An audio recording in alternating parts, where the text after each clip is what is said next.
अच्छा, इस एक्सपेरिमेंट का नाम है determination of capacitance of a capacitor by graphical method. ठीक है, इसमें हम क्या करते हैं, हम यूजिंग ग्राफ हम कैपेसिटेंस की वैल्यू कैलकुलेट करते हैं। ठीक है, इसमें जो हमने इक्वेशन फॉलो करनी है वो हमारे पास ये दी हुई है।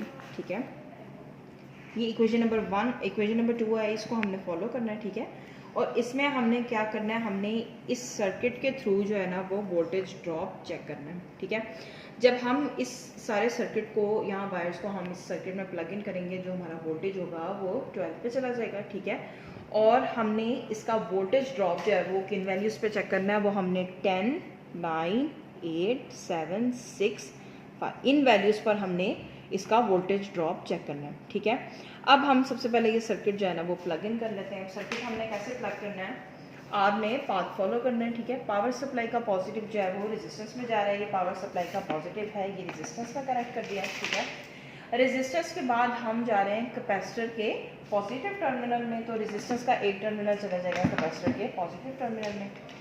कैपेसिटर का नेगेटिव टर्मिनल जो है वो पावर सप्लाई के नेगेटिव के साथ कनेक्ट कर दिया। ये अब आपकी जो फर्स्ट लूप है ये कंप्लीट हो गई। उसके बाद आपने क्या करना है, आपने इस लूप को फॉलो करना है। आपका कैपेसिटर का पॉजिटिव जो है वो वोल्ट मीटर के पॉजिटिव में जा रहा है, तो आप वहाँ से एक वायर कनेक्ट कर देंगे।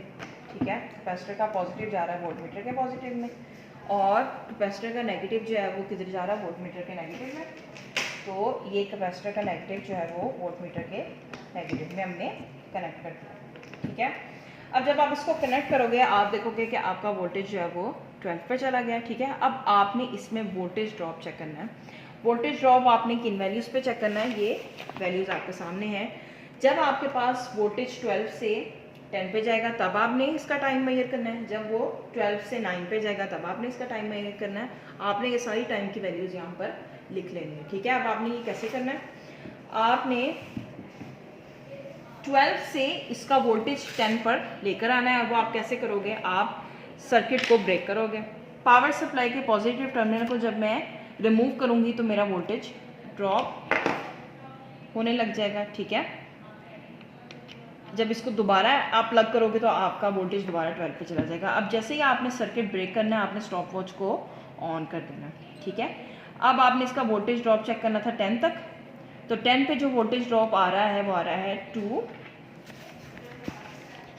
2.8 सेकेंड्स। ठीक है, ये टाइम आपने मेजर कर लिया। उसके बाद आपने क्या करना है, आपने दोबारा सर्किट प्लग कर देना है। ठीक है, स्टॉप वॉच को रीसेट करें। अब आपने वोल्टेज ड्रॉप कहाँ तक चेक करना है, 9 तक चेक करना है। ठीक है, इसमें जो एक स्मॉल लाइन है वो रिप्रेजेंट करिए 0.5 को। ठीक है, अब आपने दोबारा इसका वोल्टेज ड्रॉप जो है वो चेक करना है। आप क्या करोगे, सर्किट ब्रेक करोगे और स्टॉप वॉच ऑन करोगे। सर्किट को ब्रेक किया, स्टॉप वॉच ऑन की, अब आपने इसका वोल्टेज ड्रॉप चेक करना है 9 तक। तो 9 के लिए जो आपका वोल्टेज ड्रॉप आ रहा है वो आ रहा है 4.84। ये वोल्टेज ड्रॉप करने के बाद आपने दोबारा सर्किट को प्लग इन कर देना है। आपने ईच एंड एवरी टाइम पे सर्किट को दोबारा प्लग इन करना है ताकि आपका वोल्टेज दोबारा किस पे चला जाए, 12 पे चला जाए। इस तरह ही आपने सो ऑन ये रीडिंग्स 8, 7, 6, 5 के लिए। ठीक है, ये सारी वैल्यूज़ लिखने के बाद आपने क्या करना है, आपने जो वोल्टेज यहाँ पर आपको गिवन है इसका आप लोगों ने नेचुरल लॉग लेना है। ठीक है, इस वैल्यू की नेचुरल लॉग लेने के बाद आपने ये टेबल फिल कर लेना।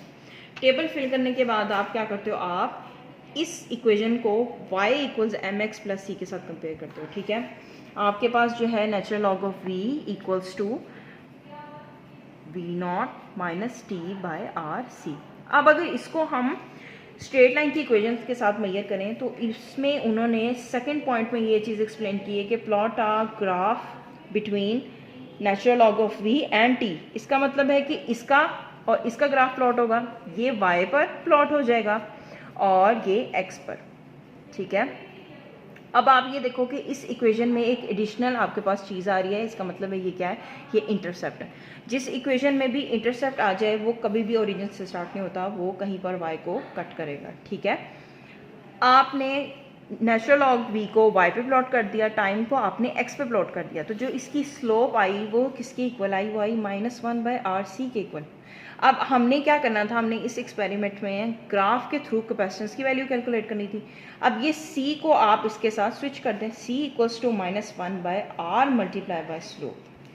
अब जो भी आपकी ग्राफ के थ्रू स्लोप आएगी उसको आप r से मल्टीप्लाई कर दें। r है गलवानोमीटर की रेजिस्टेंस, इसके साथ आपने मल्टीप्लाई किया। आपके पास कैपेसिटेंस की वैल्यू आ जाएगी। और ये कैपेसिटेंस की वैल्यू आपने निकाली है through graph which was your experiment, कि आपने क्या करना है, आपने कैपेसिटेंस की वैल्यू को कैलकुलेट करना है थ्रू ग्राफिकल मेथड। यहाँ से आपकी जो है वो कैपेसिटेंस आ जाएगी। अब एक एडिशनल चीज़ जो इसमें थी, इंटरसेप्ट की वैल्यू भी आपने कैलकुलेट करनी। वो आप कैसे करोगे कि जहाँ पर भी आपका ग्राफ जिस पॉइंट पर भी वाई पर कट हो रहा है वो आपकी सी की वैल्यू है, ठीक है। सी की वैल्यू यहाँ लिखें, इसका एंटी लॉग लें, आपके पास इनिशियल वोल्टेज आ जाएगा, ठीक है। और इनिशियल वोल्टेज हमारे पास कितना था, स्टार्टिंग में हमने बताया वो हमारे पास 12 था, तो वो आपका एक्सपेरिमेंट प्रूफ भी हो जाएगा कि आपने कैपेसिटेंस की वैल्यू जो है वो करेक्ट कैलकुलेट की है।